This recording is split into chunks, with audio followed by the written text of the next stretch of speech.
Would you please state your reasons for applying for the superintendency of our district? I'd be glad to. I'll take a drink here. I got blown in, so if I'm not very photogenic for a couple minutes, give me a little bit of slack, okay? I try to look pretty, but I think I'm probably not going to look so great. But no, it was really actually pretty easy. You know, you have a really nice district focused on students. It's the philosophies that, you know, as I did the research on your district, same type of philosophies that I have. It's a student-oriented district.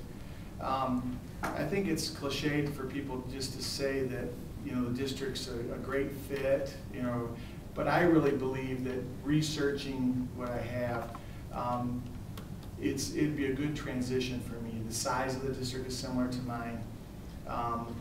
The quality of the programs is similar to the district where I come from.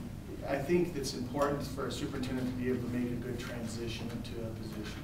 So there'd be a minimal problems with that transition, and I think that's important.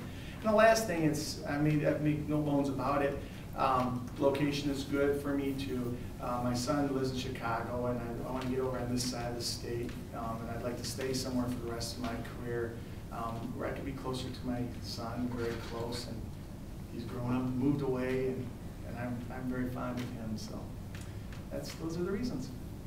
Thank you. My question's next, and it's a two-part question. Okay. What have you learned about our district specifically, and do you have some suggestions for creating a specific direction to take for our district based on what you know? Well, a couple things. One, I've noticed a lot of pride in the district. Specifically, it's a K-12, I'll put it this way, a K-12 plus kind of philosophy. I mean, you have an alternative school. It takes a lot of guts to have an alternative school because, and I think it's a good thing, but they're difficult to have success with alternative schools, but you're taking on that task, and I think it's a good thing to do. But they have trouble making AYP, and you're working with that. Your scores, I've noticed, are good, but you've had some slippage over the last couple of years in some of your schools, but you're still making AYP. And some candidates might say, geez, I'm not going to talk about that, but I'm a realist and I'm an honest person, and that's the thing that I think you'd have to address. I came here, assessments, I put assessments in place that would, formative and summative assessments to address that. But having not been here, you know, for a while, and that's what would have to happen. I'd have to come in and assess some of those things. But one of the things I think is you have excellent facilities. You have, it's obvious that you have good rapport with your staff, and there's a collective agreement on where you're going. I think that one thing I would do also is, you know, I think there's a need for a continued strategic philosophy of where you're going for some strong long-term goals and short-term goals. But I mean, you're going in the right direction, obviously. So you don't need somebody who's going to come in and change the world. You need somebody who's going to come in and work with you in a collaborative manner, and I'm strong in that area. So I have a bachelor's degree from the University of Michigan Flint in English and History. I have a master's degree in K-12 administration from Saginaw Valley State. I have a degree from Rackham Graduate School in American Culture, and I have a specialist degree in K-12 administration from Michigan State University.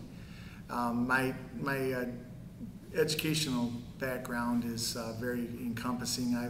I worked in the inner city, I've worked in the suburbs, I've worked in the rural setting. I've been a principal, an assistant principal, a superintendent, currently at Standish Sterling School. So my wife is a French teacher, Kimberly. I have my son and daughter, Christian and Joel. They're both, my daughter graduated from U of M, my son graduated from Northwood. My son lives in Chicago, and my daughter lives in Howell.